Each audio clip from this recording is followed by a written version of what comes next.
Hello and welcome to Black Woman Things. I am putting it on Snapchat right now. Watch the live. Okay, so yes, welcome to Black Woman Things. Today we are doing a podcast, and I decided to start this podcast because I'm 25 years old. I've got a BA in psychology. I'm a veteran. I'm doing human resources, and navigating this whole young adult world post grad is just really not what I thought it was, okay? And I've been having a tough time. So I figured, you know what? Let me get together with all of my friends who I feel like are successful, who have inspired me in some way, and have them come on and tell me about their experiences because I know I can't be alone.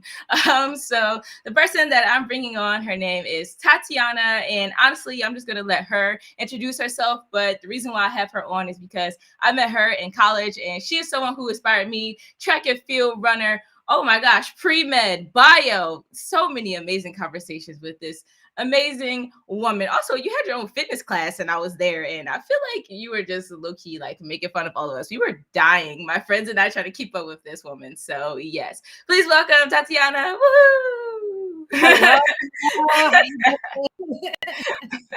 I almost forgot about my fitness class. Yes, fitness class. For a hot minute. Yes, I remember that. Girl was trying to make money. Don't have an on-campus job if you're trying to make money. That was my lesson. Yes. But yeah, tell us about you. Who are you? What do you do? Tell us. Yeah, so my name's Tatiana Purnell. I'm 24 years old currently. I'll be 25 in May. I have a BS in biology, and then I minored in biochemistry and Spanish as well. I was a pre-medical student in college. I happened to graduate smack dab in the, I guess, beginning actually of the pandemic. So that was already adding some, chaos to an already chaotic time, like, in my life. So right after school ended, because my graduation was until August, I was kind of focused on like getting ready for the MCAT, which is the medical school entrance exam. So I wasn't really working. I was kind of living off of that, COVID check. Right. And I was just kind of focused on that. A lot was going on. Eventually, I did pick up 2 jobs. I'm still am a caregiver. I only have 1 client right now. And then I was a medical scribe, a virtual medical scribe. So I worked from home. I did that for about a year. It was okay. It wasn't really fulfilling. My scribe job, I was inside all day. It was 11-hour shifts, 4 days, 3 days a week. And then I did have an 11-hour shift like Fridays, but that was split between scribing and caregiving. So it was a lot. I hated just being inside all the time. I felt like I wasn't using my degree. That was a big thing. It was getting mundane. And I just felt like I was stuck. So, but I was doing that just to really make money while I was applying to medical school. That's what I've been doing for the past year. Because yes, it takes, for those of you interested, it takes a year plus to actually just apply to medical school, interview, all that. Crazy. Yeah, it's crazy. So I was doing that for over a year. And then in December, I actually quit my scribe job just because all those things I mentioned. It was getting old. I wasn't happy with it. So I actually wasn't working for a little while. I was kind of just doing Instacart here and there, to keep me afloat. But that break was nice. I did learn that sometimes taking a break is needed, especially when I'm young. I don't have kids. I don't have crazy amount of bills. I had the privilege, honestly, to be able to kind of take the little hiatus, search for other jobs. And so thankfully, I had an interview recently and I actually got the job. Okay, congratulations. Thank you. This is like brand new. Like I just got accepted this week. That's awesome. That's amazing. Yeah. So I'll be starting as a lab tech at Johns Hopkins Greenberg Institute. Yeah. Which is big. It is really big. This is like what I want to be doing. I'm utilizing my degree. I'll be gaining laboratory experience, which will help for med school. And it'll be a great backup for, let's say I don't get into medical school this cycle. It's a backup that a job I want to do at a place that that would bolster my application, everything. So that's good. So that's like currently where I am. I have another medical school interview next week. Okay. I've already had one. And so a lot of it's waiting, a lot of the applications waiting. So I'm just kind of waiting around to see to see what happens, and Right. working in the meantime, spending time with family. So yeah, that's who Right. I am. I see. Okay. So that's like a nice big stroke of like who you are, Mhm. what you're up to, what you've been up to. And I want to know for, anyone who's watching, say like, they just graduated high school. You know what I mean? I have a lot of like 18-year-olds to 34-year-olds that watch this, right? So say Yeah. somebody's 18-year-old, they're watching, they're like, maybe they're interested in being a lab tech, maybe they're interested in being pre-med, what sort of advice would you give them? Like, okay, you graduated high school, or even in high school, like, are there Mhm. any classes you would suggest they take or anything? Like, what advice would you give there? Yeah, the biggest thing is it's never too early to start. Never. That was my biggest thing. Excuse me, is I feel like I started even like late on the game in terms of preparing. So if you are interested in medicine at all, and usually like there's not everyone knows from an early age that they want to go into medicine. But if you do, if you're in high school and you're even thinking about it, I would at least pay attention in the science classes. Really pay attention, really try to do well. Right. Take any AP classes you can, AP biology, even AP things like physics, chemistry, whatever you can take, because it will help. One of the AP classes I took, biology, did get some college credits from it. So that's another Okay. thing too. Also, I would say, so I started scribing later. I started scribing in, I think that was 2008, the end of like 2017 was the first scribe job I ever had. If someone who's in high school right now, I would say try to get a scribe job now, like 16, Mhm. 17, 18 years old. I think 17, 18 is a good age. It gives you a lot of good experience. If you're not really sure, it can help you decide, oh, this is something I would want to get into, something I wouldn't. Medical schools are going to eat that up, the fact that you started that early. Right. Um, and things like that. So that's a big thing. And then just, I mean, studying like your life depends on it. From the jump in high school, but especially the beginning of college, your grades matter. They look at them. They do look at a trend, but rather like don't be like me where I really had to work to build my GPA, back up after something happened. If you can really try to focus and get good grades consistently, throughout Yeah. your college years. And the last thing I would say is get a mentor. Get a mentor. Mhm. Like you cannot go through this process alone. I wish that I had someone, like I did have a couple people I did find here and there to really help me, but I wish I had that one person that I could have gone to who had experience, who really, had my back, who was going to, like do anything, basically that I need, give me advice along the way. So that's a Right. big is find a mentor, someone who can help guide you through the process, both when applying to undergraduate as well as then, through medical school. And so, okay, so for me, right, I've joined the army and all that. Obviously, I'm out. Yeah. And when people tell me, "Oh, I want to join the army," I'm Mhm. like ready with advice to like tell Yeah, them not yeah, to do it because I've already done it. I already know how yeah, it goes, and I just don't feel like it's the right thing. So for yeah, you, you know what I mean, being pre-med, you've already graduated. You know what I mean, you have yeah. all your degree and all that. So like, what would you say is like you know what I mean? Like full stop. Like if like what's your if you're not about that med life, choose something different. What is that for you? That's a great question. I think if I didn't go into medicine, I'd probably still go into science. So I think I'd ultimately get my PhD. I would continue education. I'm a big nerd. I love school, always have. Yeah. And so if I couldn't do medicine, I would definitely do research.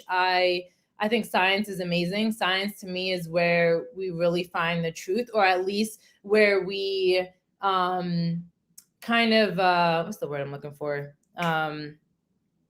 Not negate, disprove. Sorry, thank you. Yeah. Disprove, untruths. You know what I'm saying? So Right. I really love science. I love being in the lab. So I think that's ultimately what I would do. And then, kind of aside with that, definitely would go into public health. So I plan on going Mm, into public health policy, anyways, even as a physician.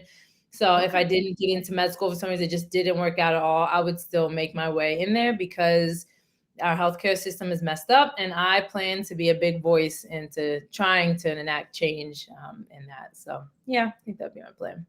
And if someone like wanted to also pursue the same career, what aspirations do you think they should have in high school that you think would make them a good fit to also take your same path? Because like I said, a lot of people are like, maybe they want to go to med school, but what's something that you learned throughout this process that's like, okay, if you're not good at this, or if you don't like this, you definitely shouldn't do it. Do you have any advice like that? Like Yeah, so before you came out? I'll use a story with this one. So it's actually not even my story, but my boyfriend's, who's also in the same path, trying to get Oh, into wow. medical school. He had a girl in his class. It was his chemistry class, and this was Gen Chem 2, I think. So this is like the second basic chemistry class that you have to take. This poor girl took it 3 times. And Why? I don't even know if Give she, it yeah. up. I just, Just give it up. so I know each class is like $900. Remember that. So, Yes. right, so she took it 3 times. I don't even know if she passed the last time. I really don't. But if you find yourself, so the grades aren't the end all be all. Okay. If Right. there is one class you do struggle, like if you don't do great, I have C's. I failed 3 classes. Okay. And I'm still got interviews and things like that. Okay. So it is possible. But I mean, if you're struggling with basic biology concepts, basic chemistry, I mean, like really, it is not clicking with you. You're stressed and just unhappy all the time when you're studying it. Like you don't find it doesn't bring you any type of joy, anything like that. I would say find a different avenue. Maybe you do enjoy biology, but maybe medicine isn't, because medicine is a very specific sect of biology. Okay, there's a lot of different avenues you can go when it comes. Biology and sciences are very broad terms. Right. So there's a lot you can do. So maybe you end up liking more research, or maybe you prefer working with animals, and maybe you like genetics, and then you end up going Yeah. into like plants and stuff like that. So maybe Mhm. just explore a different avenue. Yep. That's what I say. If you can do things like volunteer, scribing, trying to get in like some way of getting a feel of the medical field. If Right. you don't do that and you love it somehow, then don't do it. Like medicine is really something you have to love. You have to really want it and really love it if you're going to do this, because it is difficult. It is a long process. You're going to have a lot of rejection, a lot of pain, a lot of tears, a lot of lost energy. It is a commitment. Right. That would be my biggest thing, is just pay attention to, am I enjoying this information? Am I Yeah. able to, understand it, to a certain degree and stuff like that. And if you answer no to a lot of those questions, then I would find a different avenue. Okay, and so like say, all right, you've listened to everything that you said so far, and you're like, okay, I've taken some classes in high school. I definitely know I want to be pre-med. I'm in college now, you know what I mean? I'm taking the classes, they're all right. Like, what sort of advice do you have? Because obviously, when it comes to college, it's going to class, and then there's also sort of like having a social life. So Yeah. obviously, you not only had a major, you had 2 minors. So like, Mhm. how did you manage, you know what I mean, your studies while also doing athletics, and then also Yeah. like going out, like how? Yeah. So it was tough. So one, yes, I didn't mention that I was a collegiate track athlete. So I was specialized in hurdles. So that was a lot, school hurdle, like, track and field, and Yeah. then working and stuff. But I would say get involved. If you really are going to apply to medical school, they want to see a well-rounded person. They don't want to just see someone who's book smart. They don't obviously just want to see someone who doesn't care about their grades, but maybe does well on the MCAT and like that has all these things. They want to see that you're well-rounded, that you can balance a lot, because being a physician is a lot. You have to balance, patient interaction, working with colleagues, consults, if you're a surgeon, surgery, like you have to balance a lot. So they want to see that you're well-rounded. So if you're in sports, that's great. Yeah. Continue to do a sport in college. If you're not, get involved. Clubs, other organizations, volunteering, just whatever you enjoy to do because you enjoy it, not because you think it'll look good on paper. It's actually something that you enjoy doing.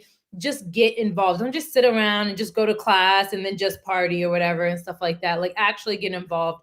But Do you also have have like do you yeah. have So like a favorite memory from you getting involved outside of obviously like, going to parties? Like, do you have a favorite memory of like, yeah, I helped out at this event, or maybe, I did this event with the team, like anything that you wouldn't mind sharing?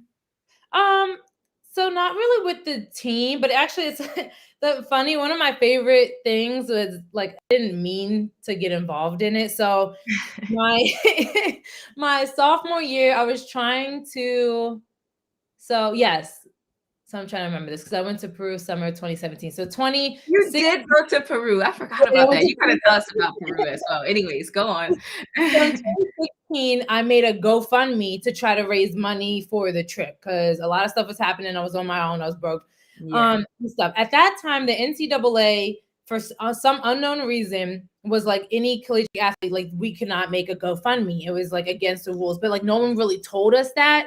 That's crazy. Yeah, and it's only because there was a couple of athletes across the country who were using it to basically raise money for the sport somehow. So whether it's to buy equipment or donate, I don't know exactly how, but somehow that They was were doing like something shady. doing something.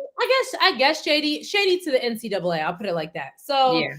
So unbeknownst to me, I didn't know all this. And so then they were like, oh, well, you have to. They actually, luckily, it wasn't during outdoor season. So I didn't get suspended from a game, but I had to do like community service for like 20 hours or something like that. So every Friday or something, I missed practice and I actually would go volunteer at a local food bank called King's Kettle. I don't even remember King's Kettle.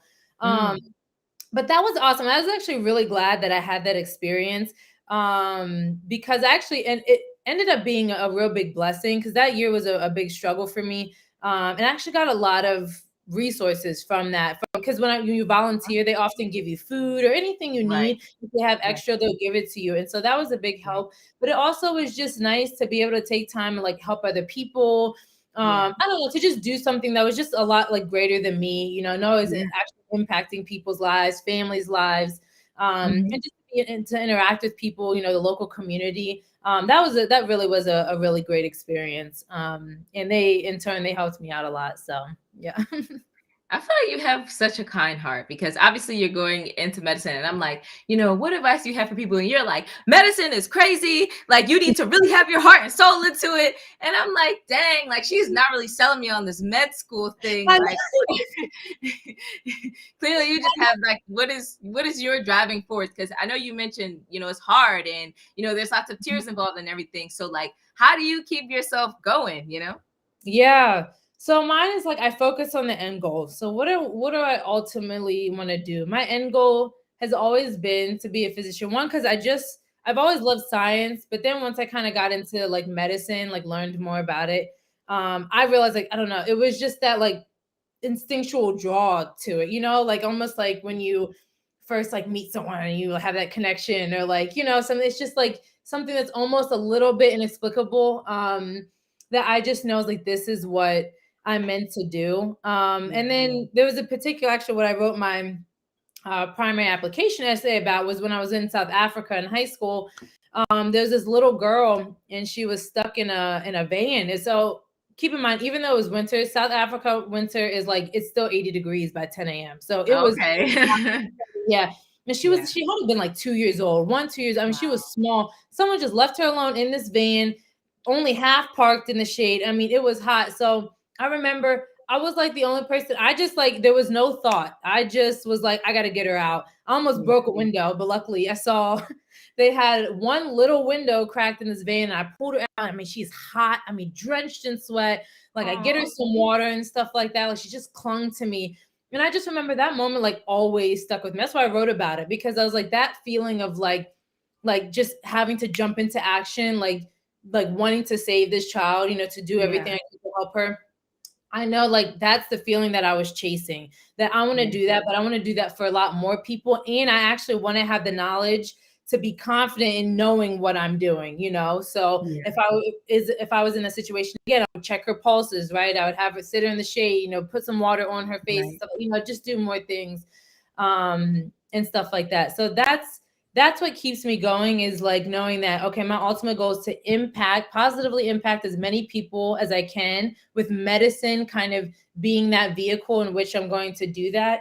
And then that also kind of radiates in other things. I want to go into public health policy. And I think having a background as a physician while trying to potentially, advocate for changes in the healthcare, in the like healthcare field to our, government officials, would be really beneficial. So it's really hanging on to that vision of what I want to get accomplished.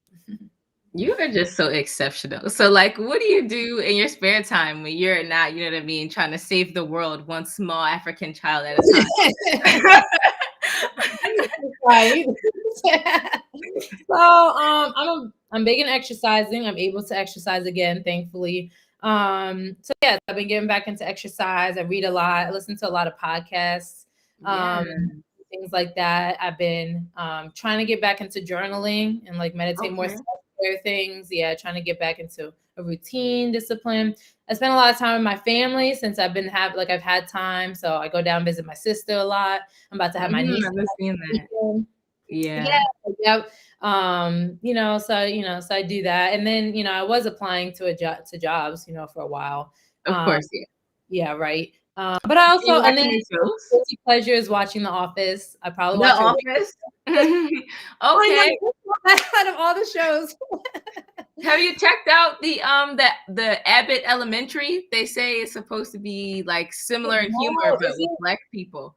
No, Yeah, it's are people about going Abbott Elementary? yeah, Abbott Elementary. It's about school teachers in Philly. My friend that was on Oh, yesterday, she told me about it. She says she's obsessed with that show. okay, Um, I need a new show, so I'm gonna check it out. yeah, Abbott Elementary. Yeah, I was like, Okay. okay. Did you watch Insecure? I asked her about that too. That's I like, did. Oh, Insecure was so good. Have you watched She's Gotta Have It?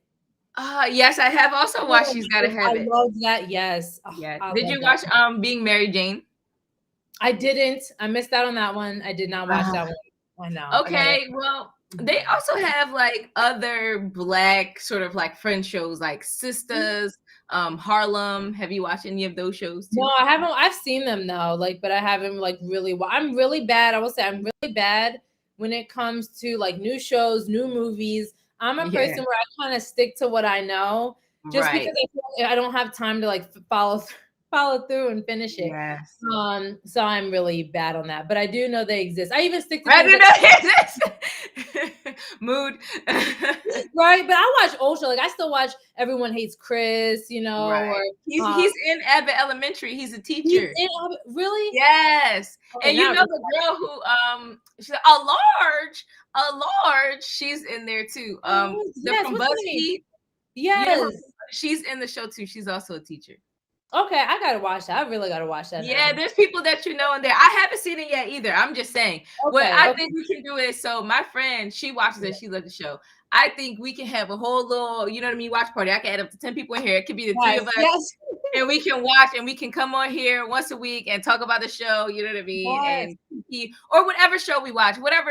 Like my end goal with this is to have like all my friends on for everyone to have like their own show, tell us about yourself.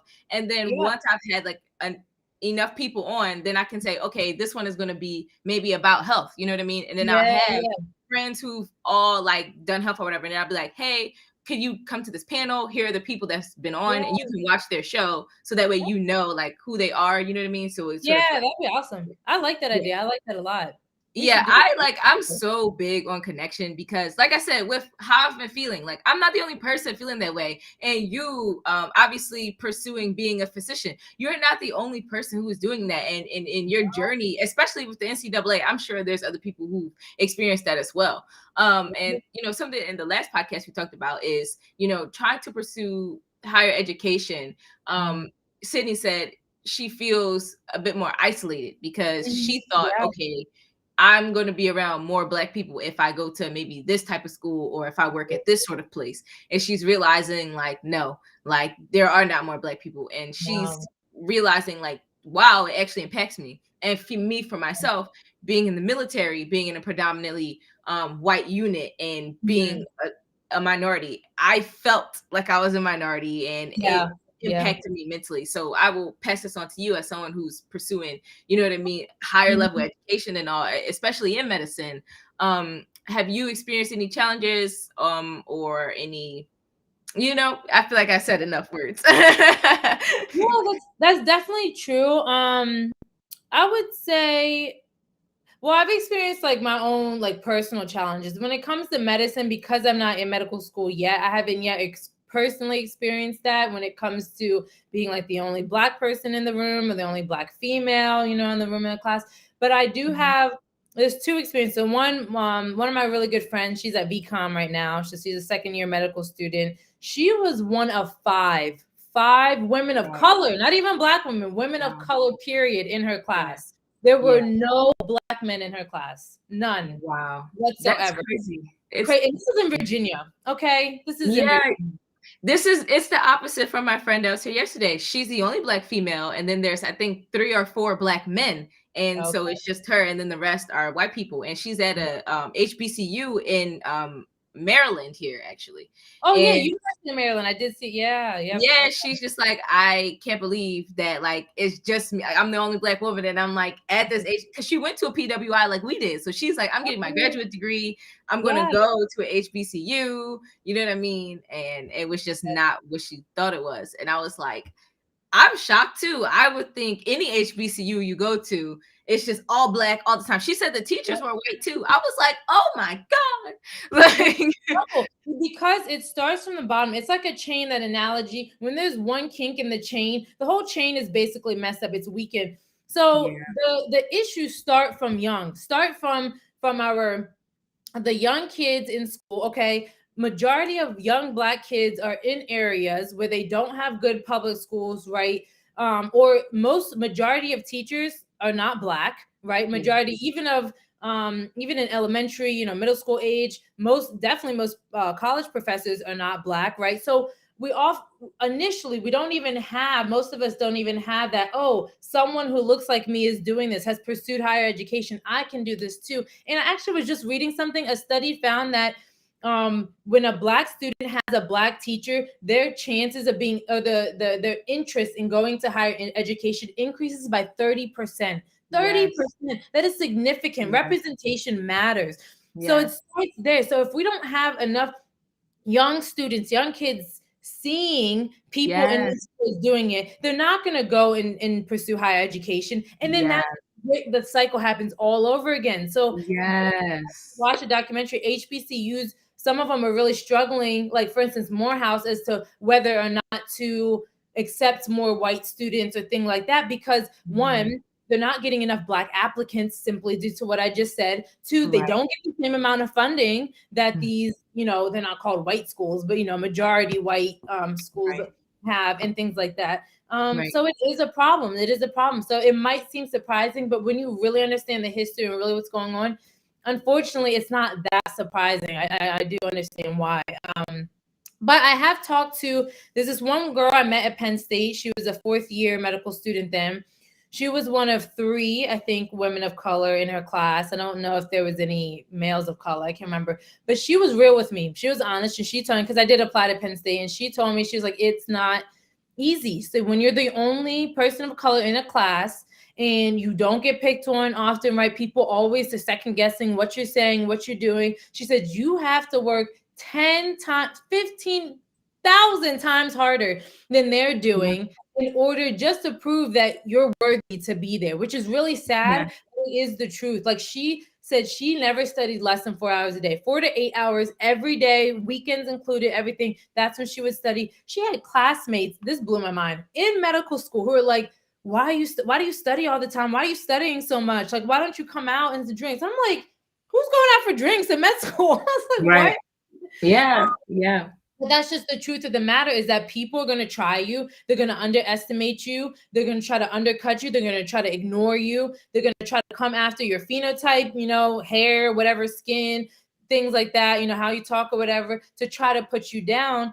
And I just, having grown up in a white area, having, gone to, I consider Shippensburg to be a segregated school. We can talk about that. That can be a different time. But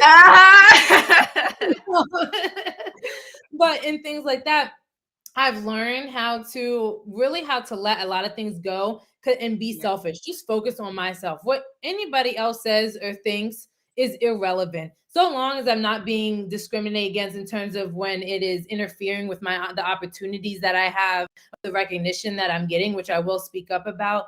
Then people can say anything that they want. But it is important. Like, that's another driving force for me, is to be a representation for these young Black girls out here, so I want to go back and talk to schools, talk to elementary school, middle schools, high schools, and show them that it is possible, even if you don't have a lot of support, even if you don't know what you're doing, how you're going to get there, as long as you keep focusing on that end goal, and doing all that you need to do, like, it's possible and you can do it and you're worthy enough to do it. So that's my thing. Ignore the haters, Absolutely. And that's exactly, again, why I wanted to start this podcast, because I mean, even talking with Sydney yesterday, she was like, in trying to pursue her doctorate, I mean, she's almost done. She has like a year or two left, but she's like, I wanted to quit multiple times. And she's like, I had to remind myself, like, why I'm doing this and that I'm passionate about this. And like you said, wanting to be that exception. And she also spoke about how, she has a lot of familial pressures to be successful. And I know for myself, it's the same way. And, for me, oftentimes in undergrad, I was literally just in tears because I'm like, why is this so hard? Why? Oh gosh. Why? Like, this is like, it's clearly systematically like against me. And even looking for jobs, it was like many times just crying to my boyfriend because, I walk in, cut on my camera because, everything's virtual now. But, I go into these interviews with my fro proud, or, even my little Missy curls or whatever. And you can physically see their posture change when your face pops up. You can physically hear how they're dismissing you and belittling you and like talking down to you and like picking you apart. Like, this one person, I go in, it was like, you only need 1 to 2 years experience. It was an entry level position, $50K. And then I told her, I have 5 years experience in the field. I'm a vet. I have a BA in psychology. She's like, you don't have a SHRM certification, which is like your HR cert. You don't need it. Okay. Yeah, you can get an HR cert, but you don't need it. She's like, you don't have the HR cert, so I don't think you're qualified to work here, but I'll pass your resume along. And I was like, oh, thanks. I was floored. And like, honestly, my confidence was shot.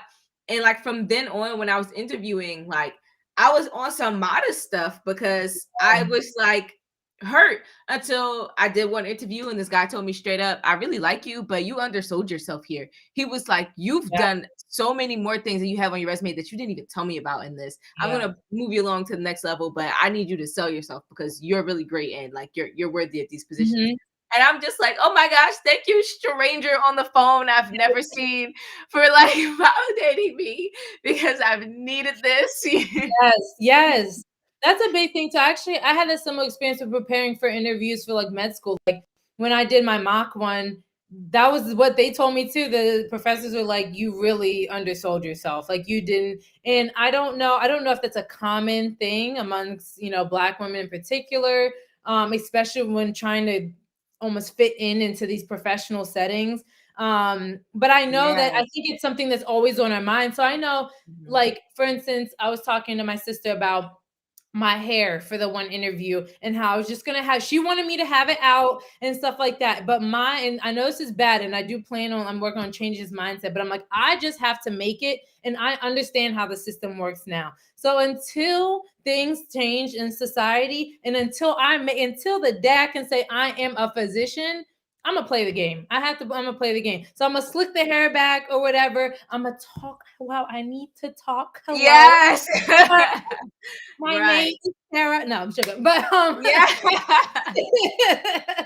and so just in order to get there. But I will say, in doing that, what I have to remember is to not get sucked into like that's a norm or that's a routine, and just remember that that's just part of maybe the stepping stone, just in case I get, a white male interviewer or something like that, just because you don't know. But to always, at the end of the day, be true to myself and to who I am, because no part of myself is embarrassing, is unprofessional, is anything, is inappropriate or anything like that. And we shouldn't be, embarrassed of who we are. And I don't do it in necessarily out of embarrassment, but I just have to keep myself in check and make sure I'm not doing that, or not doing it to fit in general. But sometimes you do have to play the game, which is unfortunate, but it's kind of complicated. It can take a toll. I'll be honest. I think it can take a toll on a lot of Black women. But sometimes you do. I'm sorry, did I freeze up? Oh, nope, I can hear you. Okay. Um, Okay.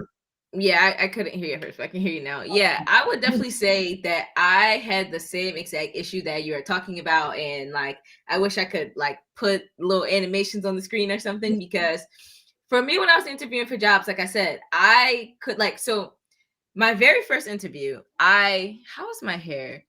I want to say it was in a bun. Yeah, I had it in like a slick back bun. Yeah. Slick back. Okay. Yep. And Okay. so I go do my interview, and when I came in, like the first thing she said was, "A lot of other people have interviewed for this position." And I was like, "Okay." And she's like basically saying like all these other people have much more impressive resumes than I do. And I was just like, "Okay." So I'm talking with her, and she's like, "You just have so much energy. You're just so young. You're just so bright. Like it's you like very much so. Look at your cute little young self trying to come in here and Mhm. work for me and my company." Very Yeah. that. And so when the interview ended or whatever, she was like, "Well, I was really impressed with you and how things went. I want to like move you on to the next step. I'm going to have you speak with our contract HR person."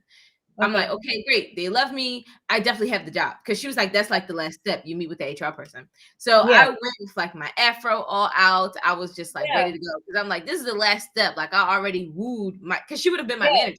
I'm like, I already wooed her. I go, I have my afro all ready to go, pop on the screen, and like this older lady is on the screen, and she just has on like a t-shirt, and I have on like name brand dress cinched, you know what I Yeah. mean, Yeah. Yeah. all like ready, yeah, prepared for this interview. And she Yeah. was literally like so nonchalant. She's like, "Yeah, like you look all nice," and I'm just sitting here, and she said like in t-shirts, and like I've got shorts on underneath this, like you look really nice for this. But also when I came on and my afro came up, like I said, you could see like the demeanor change a bit. And when we Mm, were speaking in the interview, she essentially said, "I seem like a nice person, but I'm going to need like some more experience in HR." And I'm just like, "Okay." And then she said, "Yeah, we're going to interview more people."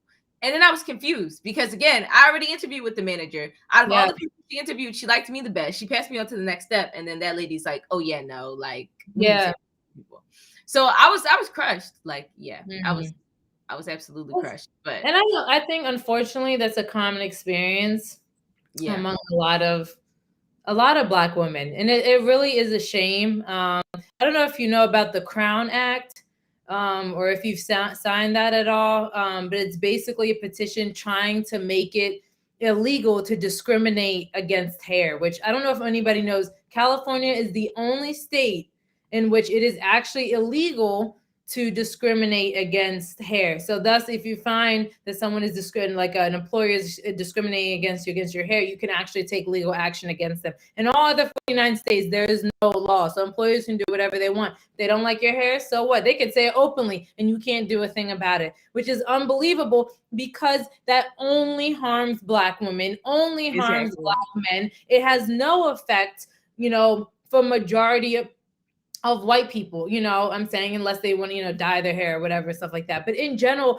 unfortunately, it seems to be more about the texture and like the volume of hair versus like actual like color or things like that, and I don't understand. And that's what, well, I understand it's racism, but Exactly. Exactly. it's just Exactly. The military was like that too. You couldn't have cornrows and you couldn't have dreadlocks, or if you do have cornrows, they have to be a certain amount apart. And they will literally break out the ruler and freaking measure your parts to make sure. I know when I was in basic training, they made me take out my braids actually because my female drill sergeant, she was from Panama. She didn't like braids. She thought they looked ghetto and ugly. So I had one of the soldiers put braids in my hair because, as you can see, I have a thick head of hair. yes. And imagine slicking this. Okay, when I said I slicked my hair for an interview, I mean I just put it in a ponytail. It Yeah. would take me like 2 days to get this thing slicked down. Well, Like, yeah, you know what I mean? Just letting it all fuse to my yeah, scalp yeah. to get it Layer by layer. literally layers and layers of gel with this freaking hair. I'm gonna do like a whole YouTube video of me trying to slick this. But he used to call me out and like make fun of me and like press down on my puff and be like, "Why isn't your hair slick, Henderson? You need to slick this. Like, why does your hair?" I'm like, "I have 4C hair. What do you mean? Why does my hair freaking slick?" Yeah. Like, lady, like I don't. She had like a perm in her hair. She was like, "You need to perm that." or something because I need your hair to be slick. And it's like, no, I'm not perming my hair. What do you mean? I'm going to perm my hair to be in this little 3-month situation. No, I think not, Miss Ma'am. I think absolutely not. No, also, I don't think they know how a perm works. Like, that shit's going to frizz up in a second. Like, what? Being out there? That part. Like, that why part. don't you wear helmets? Don't you sweat a lot? Don't you? Like, what? That part. And so, yeah, I definitely feel like a lot of this whole, corporate America situation is very discriminatory towards Black women. And for me, again, with that hair thing, I literally went and bought a wig because my thing is like, okay, if I got to go and be in these interviews and I know they're looking for, you know what I mean? Yeah. A certain type of look, then okay, I can buy it. And I'll right? Slap it on and that'll be that. You in the military before they made those changes to make like Black hairstyles more acceptable? I was in there, I believe while I was in the service, they made the changes. So like before, when I came in, they were in place. And as I was still in, they made those changes, I believe. But like I said, it doesn't matter. If you're in basic training, whatever your drill sergeant says goes. If your drill sergeant says nobody can use secret deodorant, you can't use secret deodorant. And like, that's the thing. When you get to basic training, they take you to go get your toiletries. And like my drill sergeant was like, don't buy this, buy this, don't buy this, buy this. And it's like, you know what I mean? You don't have your phone. You don't know anybody. You know what I mean? You're literally at the mercy of all these like strange people. And you just got to hope that what they're telling you is correct. And like, spoiler alert, none of the toiletries she suggested for me were like correct. I had to go and spend double the money because I had to buy stuff that I actually liked. Yeah, exactly. It worked for you. Well, that's interesting. Okay, I have to keep that in mind. We'll see. Yeah, definitely. But that's, again, like why I wanted to start this podcast is because, there are so many women, like I said, that are out here like chasing the dream. And, we need to connect. We need to all share what is it that we do? You know what I mean? And, what do you specialize in? Because obviously you made it this far. You know what I mean? Yeah. So help sisters out. Like, you know what I mean? We're just going to support each other because we're going to have so much opposition throughout our journeys to getting to where we want to be, that it is really important to stick together, to network with each other, to support each other, to have these talks, to be honest about the struggle, what it's like, because it's not easy. On top, we have own personal struggles on top of just like trying to fit in, trying to exist freely as a Black woman in this world, and it's a shame, and it's things that this is part of like what white privilege is that people don't understand, is the fact that white people don't have to think about this. You don't have to think about, how do I have to look going into this interview? Or is my hair going to be acceptable? If I talk this certain way, are they going to judge me, judge my intellect, just based off of how I'm talking, how am I going to fit into this, mostly white field as a Black female, like how am I going to insert myself in that field? Those are things that most white people don't have to think about. And I talk about this with my boyfriend. Spoiler alert, my boyfriend is white. So he's a white male, so polar opposites. And we have these honest conversations because I'm like, that's what that is that you don't have to think about that at all. Like at all. No one is going to, even as a physician, question, oh, you're the physician, preparing for that. Oh, like, I thought I was supposed to speak to the phisian. Like, well, yeah, I'm the physician. I'm not the nurse, things like that. Like, I saw those TikToks. I would be. It really happened. People will refuse service. I've seen things that people refuse service from a doctor because she had dreadlocks in her hair. Like, what? Like what? Like, so yeah. It's so the same thing with home. I did home healthcare as well, as and home health. The person, so I had this client. I did a story time on this. I'll link it below. So I had this client who she really just needed help with her medications, and she really just needed like encouragement. Obviously, she had a lot more going on, but I would just say it was pretty managed. She just needed encouragement in her meds. And so one day she made herself some lunch and she finished up and she didn't clean up. She always cleaned up. I came to her like 2 or 3 times to say, hey, and this is spread out amongst hours. I'm like, hey, can you clean up your lunch? And at the last time I asked her, she was like, no, I don't want to clean up my lunch. Then she came out her room. She started circling around the kitchen because at this point, I'm leaving soon, so I'm cleaning up her mess. And Yeah. she's like, yeah, I hate niggers, and just like starts going off about, you know, N-word this, N-word that, singing the N-word. She was threatening to throw me down the steps. She was saying, you know, I clearly don't weigh that much and she can beat me up and this and that. And it was just like, okay, this little $13 an hour, this little $15, whatever. You know what I mean? I think at this job I was getting 17. So this $17 an hour for this person to be talking crazy to me like this. But at the end of the day, it's like, okay, but I also have bills to pay. So it's like, I can't even be too picky. Like what do I do? But for me, it's like, okay, I draw the line that you're calling me an N-word and I'm supposed to be taking care of you. So I like called the manager and I ended up switching houses. But the higher level management, they were on some, so like what, I'm guessing you want to leave the house. Just on some like clearly not understanding. What do you mean? I'm guessing you like, yes, what? it was very much so. So I'm guessing you want to leave. Like that's why you're calling me. That's literally what she said. Like I'm guessing you want to leave. That's why. And it's just like, bro, this individual just called me the N-word for like half an hour, and I'm calling you, the manager, to let you know, and your answer is, I'm guessing you want to, like, come, like it's just like, that's why I made my whole video sort of like exposing like home health care. Like there's a clear disregard for your well-being, and it's just like, I'm gonna do something, but I'm not, I can't do it, because all in Chambersburg, PA, all those people were just so freaking, not all, but most were very, very racist. And just, yeah, it was just not a welcoming place. No, I had that work. I work in like Camp Hill area, like kind of near Harrisburg. But it's a very well off, you know, area. So it's a similar kind of experience. I know, actually, I will say the company I work for now, one of the things that drew me to it was that in the almost like they kind of not interview, but like ask the like current caregivers questions about, you know, their experiences, things like that. And after the interview, they gave us a packet of some of those comments. And one of the comments was, they're not racist. And that's what really drew me in. And I remember my boyfriend was like, why was that so important? I was like, what do you mean? Why is that so important? I'm like, it's really important, especially when you understand the clientele you're dealing with because of those situations. Because if you find yourself in a situation, you want to know that your company, your management has your back. Exactly. And I will say that I do think I'm lucky in that. Now I'm not making as much, but that's okay. But they're great to work for, and very understanding in that.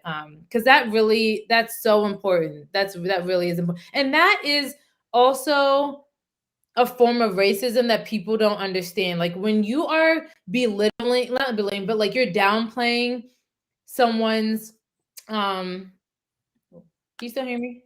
Yep, I can hear you. When you're downplaying someone's experience, especially like that, like when they've just experienced like severe racism, things like that, or even if it's not, it doesn't seem severe to you, a microaggression, whatever, and you're just kind of brushing it off or whatever, like you're siding on, like you're on the side of the racist. Like you are, what's that quote by Desmond Tutu? Like those who are silent in the face of injustice, or or siding with the oppressor, something like that. A lot of people get, but that's basically what's going on. And it's really sad to see that that still goes on, and so frequently, even in severe cases like what you went through. It's just, Yeah, definitely. But yeah, I want to thank you so much for coming on the Black Woman Things podcast. Okay.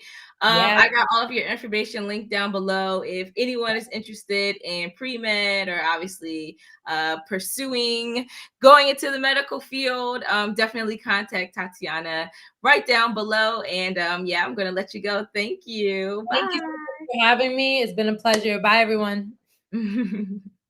Okay, so yeah, I just want to thank again Tatiana so much for coming on to my Black Woman Things podcast. Again, all of her information will be linked down below. And again, this is just for people who have inspired me, who are successful, to come on here and just talk their ish. You know what I mean? Just come on, tell me what you're doing. Like, obviously, you've made it. You know what I mean? You made it to 24. You made it to 25. You made it to 23. You made it to 30. However old you are, you know what I mean? You made it. You accomplished it. And I just want to know how you did it. And I'm sure everybody who's watching wants to know too. So I hope you guys enjoyed this video. Make sure you click on any of these videos on the screen because they're all great too. I'll see you guys tomorrow.